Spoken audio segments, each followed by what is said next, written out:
This. Very happy to be here. My talk, so I've changed the title of my talk to focus more on Hegel because I thought that this would be a way of engaging a little bit more directly with the theme of the conference. It will, so my paper is tangential to the explicit conference topic, but I do hope it will connect with it. And it will take me, first of all, I'll say something about Hegel, then I'll talk about the interpretations of Hegel developed by Slavoj Žižek and Mladen Dolar, both of whom are speaking at this conference. And then, at the end of the talk, hopefully I will kind of connect it to issues about the relationship between psychoanalysis, capitalism, and politics. Okay, so, okay. So I begin with this quote from Žižek, which I think is kind of a very, very kind of illuminating and important quote. There is no spirit without a machine. The appearance of spirit is a machine which colonizes the organism. The victory of spirit over mere life appears as a regression of life to mechanism. So I take this to be Žižek's encapsulation of the crux, or what is one of the most significant aspects of his Lacanian interpretation of Hegel, and I think this is an interpretation that is particularly necessary now, because I think what separates Hegelians or contemporary Hegelians is over the extent to which Hegel can and should be understood as a neo-Aristotelian. And the Lacanian, it seems to me that the virtue of the Lacanian interpretation is to disqualify any Aristotelian reading of Hegel precisely by not helping oneself to the kind of the distinction between first and second natures. Okay, so Aristotle introduces this distinction between first nature and second nature. Human beings as rational animals are part of the natural order, but they have purposes, they have capacities, cognitive and spiritual capacities, which are irreducible to physis, to the movement, the becomings of the inorganic.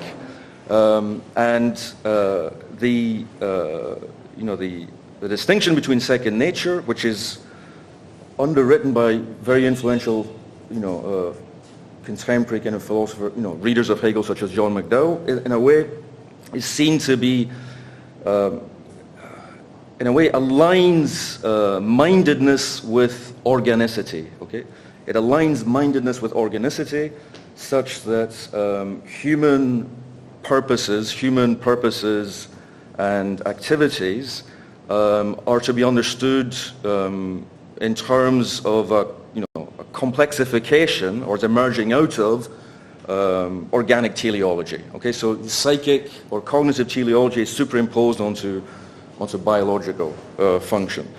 And this quote is very, very interesting because the point, as Žižek points out, second nature, the recurrence or the repetition of nature within the life of spirit is, in a way, it's a reiteration of the inorganic, of lifelessness within life, or of death within life.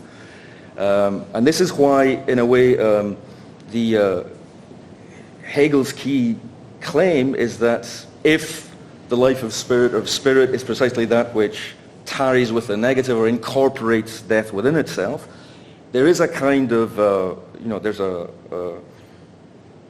psychic life is structured around these lifeless repetitions, or these purposeless drives. Okay, and the drive is this kind of the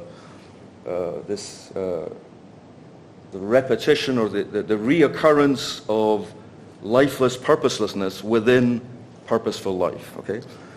The machinery of spirit has both a formal and a material aspect, and it's the interdependence of the matter and form that I'd like to examine here. So first of all, I want to say something about Hegel, about the form in Hegel. And Hegel presents the phenomenology as a science of the experience of consciousness, where he begins, and there's lots of ways of in which the phenomenology has and can be unpacked. But the introduction to that text has a straightforwardly epistemological agenda. And Hegel is concerned with the problem of knowledge. How is something like, absolute knowing achievable? He's struggling with skepticism and the so-called problem of the criterion, which is that to separate true beliefs from false ones, we need a true method, but to separate true methods from false ones, we need true beliefs. We must already know that our belief that this is the true method is true. But if we already know that we know something that is true, then we don't need a method to separate true beliefs from false beliefs. So this is the classic problem of the criterion, which is usually resolved by resorting to some form of foundationalism.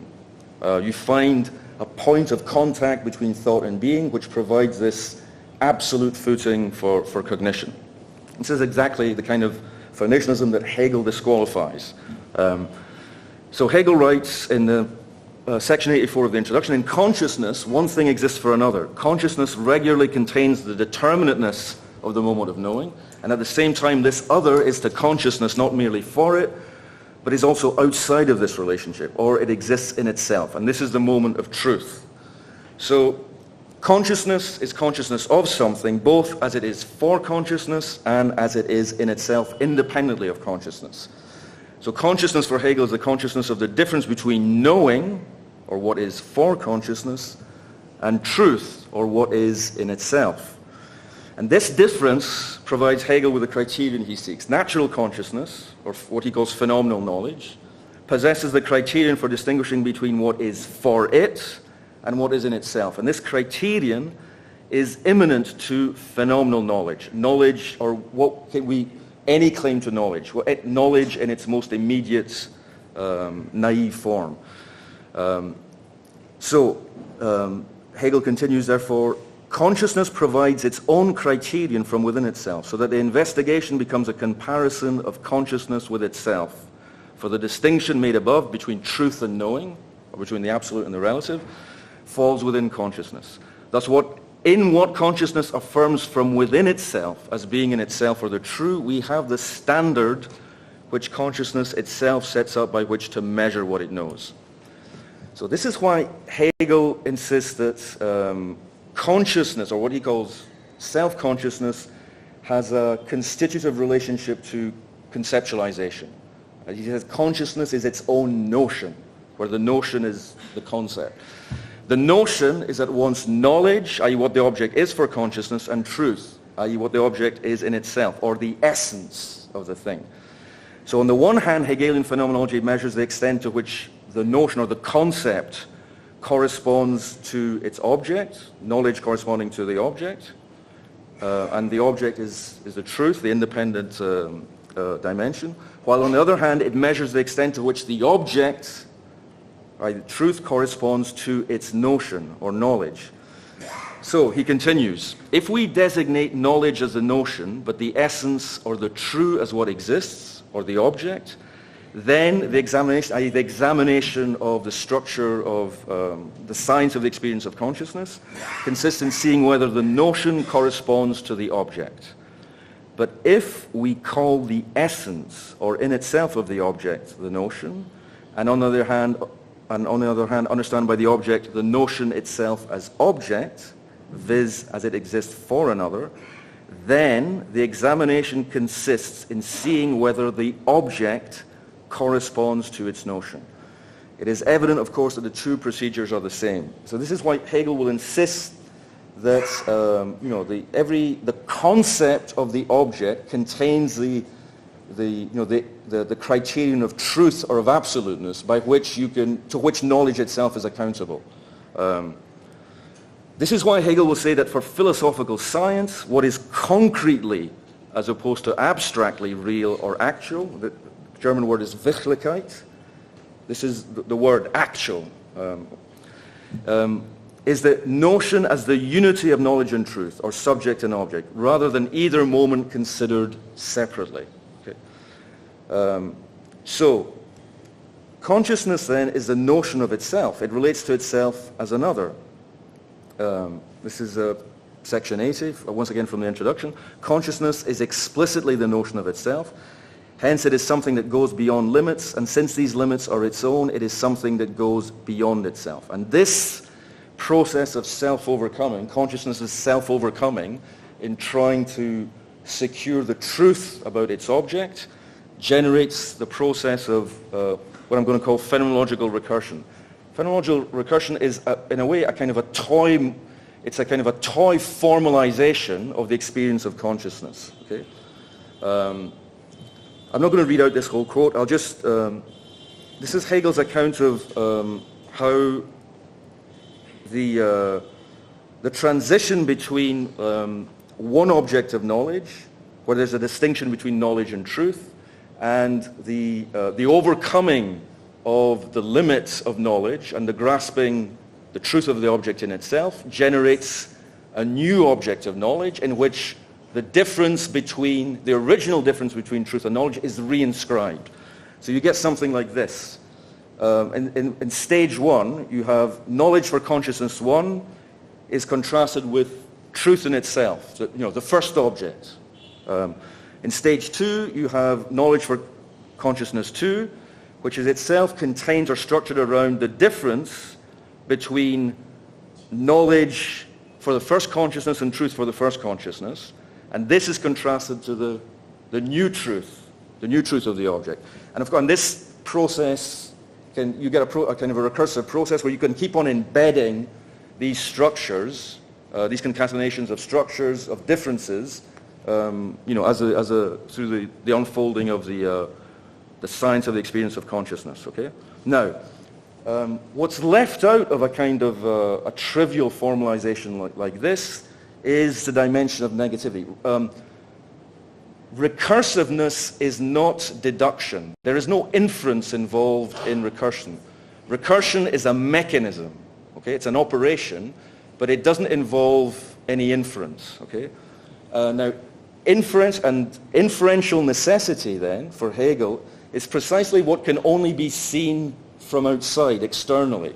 Okay, and so this is where Hegel makes a distinction between what is the content experienced by consciousness and the truth, what is for consciousness, and what is in itself for the knowledge of that consciousness. Okay, and this is where he's saying that there's something going on behind the back of knowing consciousness.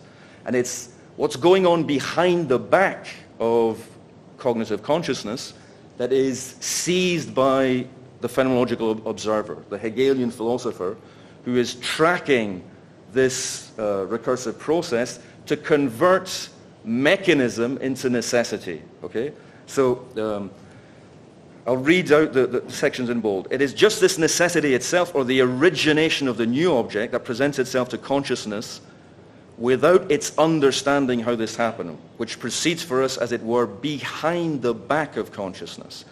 So in the movement of consciousness, there occurs a moment of being in itself, or being for us, the observers, which is not present to the consciousness comprehended in the experience itself. Okay? The content, however, of what presents itself to us does exist for it.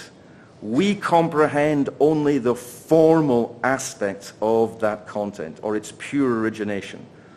For the consciousness, what has thus arisen exists only as an object, while for us, it appears at the same time as movement and a process of becoming. And it's this process of becoming that is charted by the science of the experience of consciousness.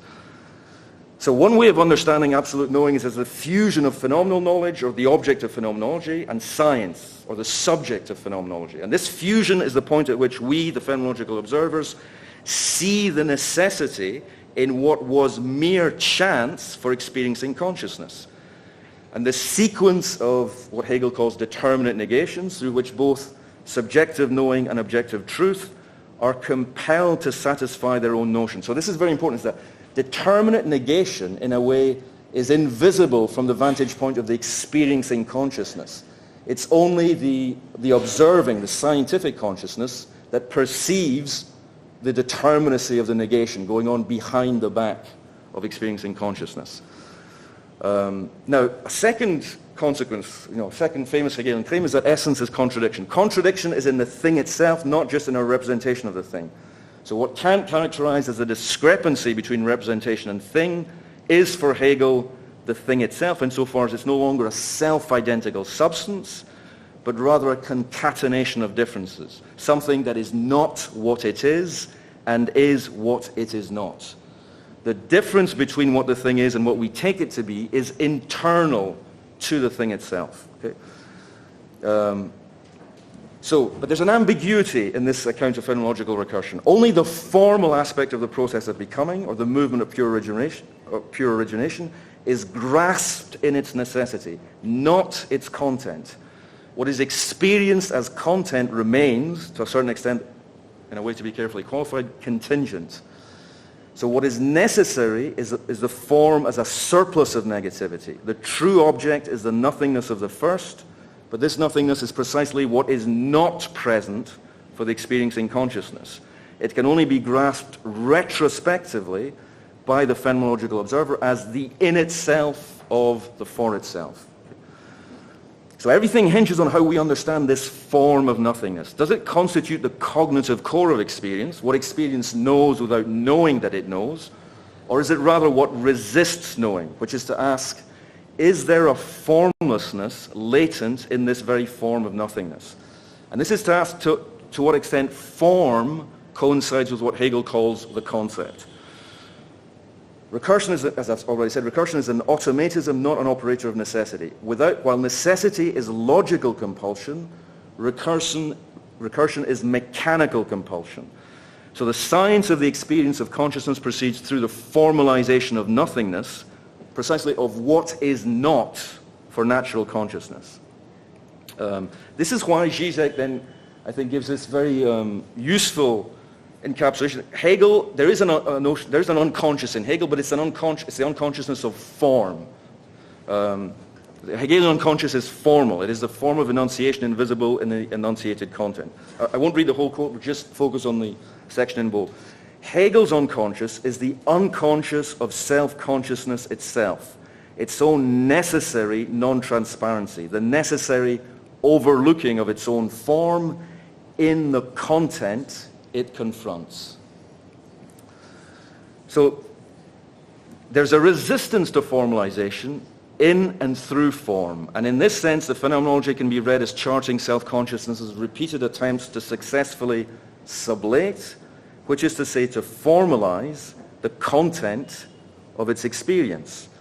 This is a quote from Rebecca Comet's Resistance and Repetition, also about Freud and Hegel. She writes, the phenomenology is often read as a Bildungsroman, the ultimate obstacle to enlightenment, turning out not to be the opacity of things, the inscrutability of other minds, the recalcitrance of the passions, or the unruliness of the body, but the resistance mounted by reason itself to its own inexorable demands. The ultimate obstacles to reason are those generated by reason. Now, and this, of course, she's going to contest this reading. She wants to say that there's another kind of resistance operating in and through consciousness. Okay, there is the resistance generated by the surplus of form, but there's also a resistance at the level of content, of concrete particularity, and this is the resistance tracked by psychoanalysis. So what is supposedly omitted by this edifying reading is the resistance to reason generated by a form of repetition, symptomatic of reason's other, i.e. the unconscious. The discrepancy between the form and content of experience can be crystallized in the contrast between determinate negation and overdetermination, or between sublation and iteration. And this is Zizek's account. This is the crux of the post-Hegelian rupture. Its most elementary feature from Kierkegaard to Marx is the gap that emerges between sublation and repetition. That is, repetition acquires autonomy with regard to sublation, and the two are now opposed. Either a thing is sublated, i.e. determinately negated into a higher mode of its existence, which is what Hegel wants, or it just drags on in its inertia. And here Zizek then continues and elaborates on what he thinks resists formalization in the content of experience. And it's what he calls overdetermination. in the Hegelian dialectical process, negativity is always radical or radicalized and consistent. Hegel never considers the option of a negation that fails, so that something is just half negated and continues to lead a subterranean existence, or rather insistence. Okay, so this is the difference in a way between conceptual negation and non-conceptual negation. Conceptual negation is always determinate, it always succeeds, whereas non-conceptual, or unconscious, operates in another register of negation.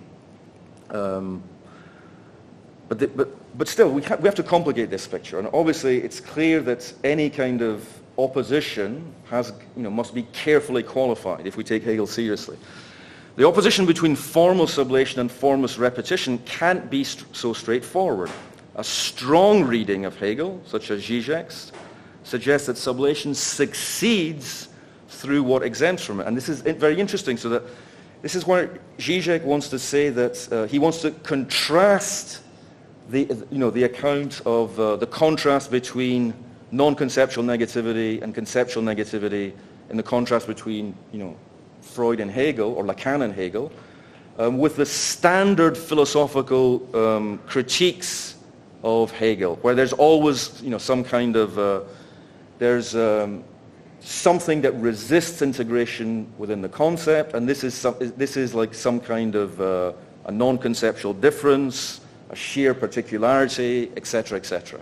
The history of 20th century philosophy is replete with attempts to identify something that will kind of inhibit or jam the machinery of determinate negation.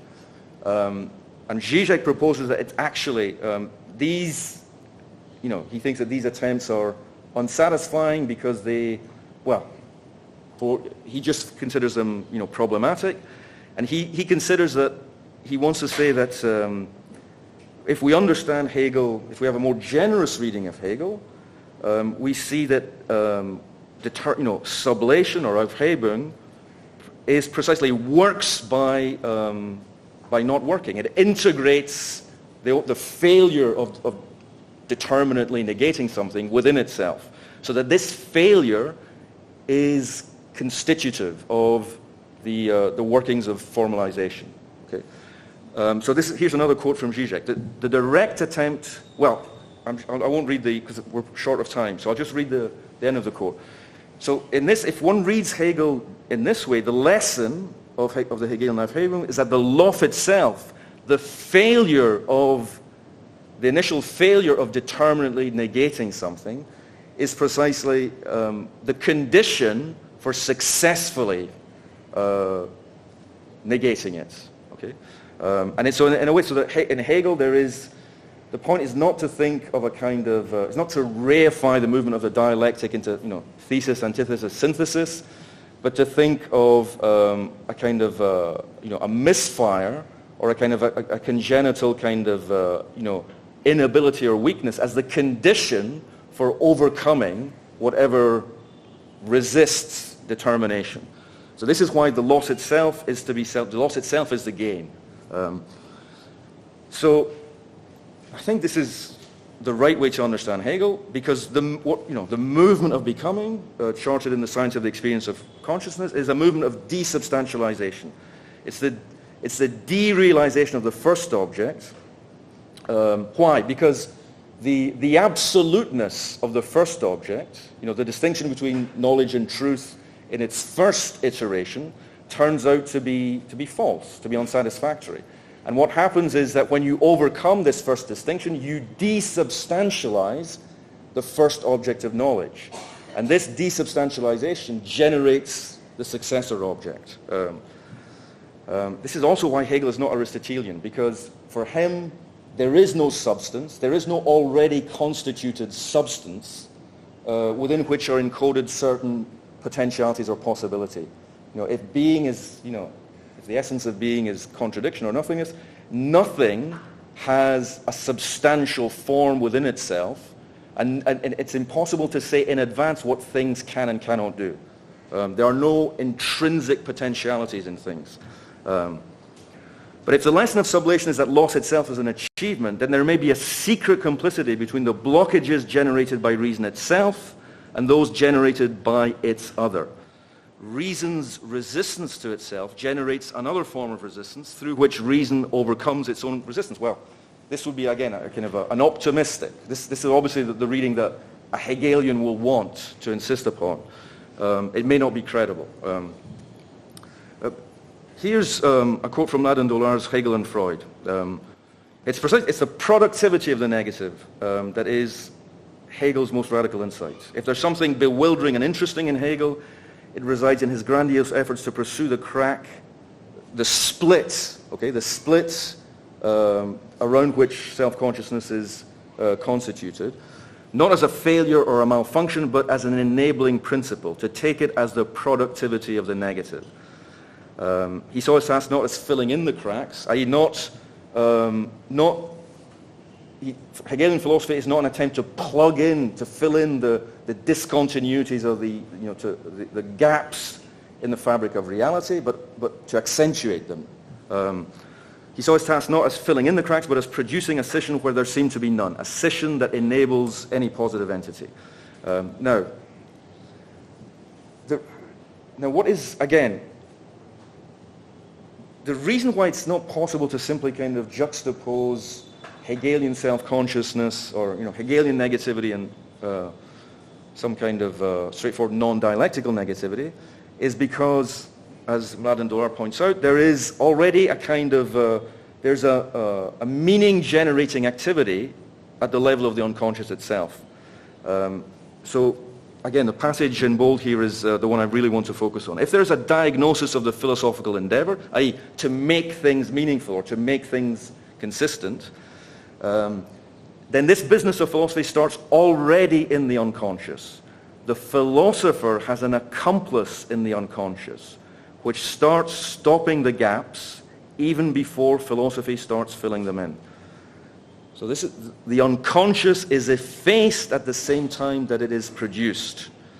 This is why the unconscious is not a substance. Okay, it's not some kind of entity, which is whose kind of ontological status has to be adjudicated. And finally, the philosophical illusion is structural. It has its basis in the unconscious itself as effacement. So what this means then is that there's a kind of, I guess, a kind of a hidden complicity between, the operations of, the unconscious of self-consciousness and the psychoanalytic unconscious. There's a kind of connection, or a very kind of subtle and intricate connection between the formal unconscious and the material unconscious. So the repetition, which is constitutive of the material unconscious, is a fixation or a kind of a stuckness on particularity. And this repetition, unlike the repetition, the kind of idealizing repetition that generates the Hegelian dialectic, or the alleged progress of self-consciousness, is, as Zizek puts it, sustained by its impurity, by the persistence of a contingent pathological element to which the movement of repetition gets and remains stuck. Okay. Now, but again, what is very interesting here is that this pathological element, it's not a substantial element disturbing the formal mechanism of symbolization, but a purely formal curvature of symbolization itself. Okay, a purely formal curvature of symbolization itself. So, I think that the issue is to connect the surplus of conceptual form with the curvature of symbolization, a symbolization which is irreducible to conceptual form. Okay, I'll move on. So this, and if we understand this, the attempt to articulate these two dimensions of the surplus of form at the level of self-consciousness and the curvature of symbolization. We have to understand the way in which this there's an inscription of division, of a kind of a radical conception of Fischer in Hegel itself. There's a non-conceptual difference in Hegel in Hegel's thinking, which is to say it's the coincidence of fission and fusion. The idea that what drives or propels a dialectical process is not a determinate negation to begin with, but this splitting, which is also a fusion. And this is Hegel's most radical challenge to the law of identity and the principle of non-contradiction. And this challenge is not, it subverts any kind of conceptual logic which is predicated on the law of identity. This is why, as Baden-Dolar writes, Hegel's atom, his elementary particle, is the atom itself as that which cannot be divided, as the division, as the indivisible division, okay? The split on which any unity is premised. And this is also why, in Dolar's reading, the subject is the clinamen of substance, the way that it always necessarily strays from itself. So the clinamen is precisely not to be understood as the deviation from a pre-existing trajectory. It's not the kind of the deviation in the linear trajectory of the atom as kind of traditionally conceived, but it's an originary deviation. It's a deviation which is not related back to any kind of pre-existing trajectory. So in other words, it's not the deviation of a substantial thing. So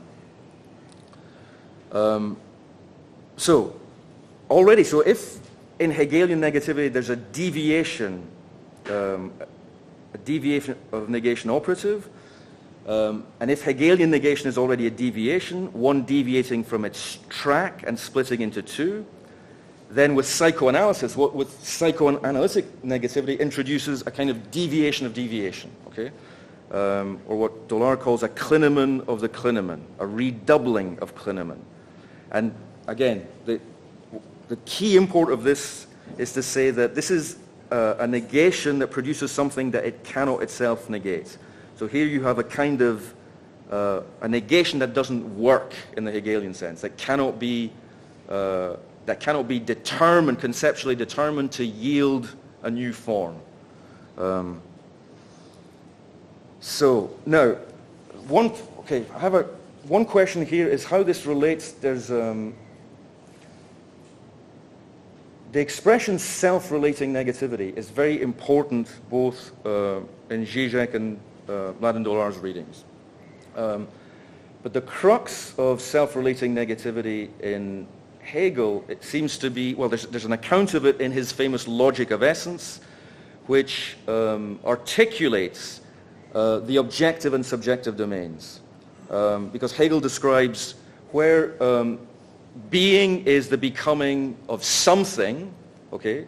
The becoming of an entity is it's a determinate becoming something. In the realm of essence, essence is the movement from nothing to nothing, and thereby back to itself. Transition or becoming sublates itself in its transition. The other which comes to be in this transition is not the non-being of a being, but the nothingness of a nothingness. And this, to be the negation of a nothingness, constitutes being. Because essence is, mediates subjectivity and objectivity, and ultimately essence crystallizes in contradiction. The essence of everything that is contradiction. And the Hegelian wager is that contradiction itself can be determined. Classical logic rejects contradiction precisely because from a contradiction anything can be deduced. You can never determine a contradiction. Anything follows from the negation of a contradiction. Hegel wants to suspend the law of identity, the principle of non-contradiction, but he still believes that contradiction exerts a determining power. It can be conceptualized, determinately conceptualized.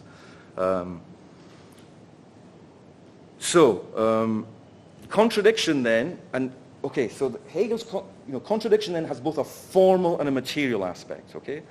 In other words, there's contradiction at the level of conceptual impossibility. Contradiction indexes conceptual impossibility. But then there must be a kind of, if there is a kind of such a thing as, if there are blockages and impasses at the level of the unconscious, what you have are material impossibilities. Okay, you have something equivalent to material impossibility. And this is important then to understand the task of psychoanalysis. And here is Zizek describing the basic kind of wager of psychoanalysis. The premise of psychoanalysis is that one can intervene with the symbolic into the real, because the real is not external reality in itself, but a crack in the symbolic. So one can intervene with an act which reconfigures the field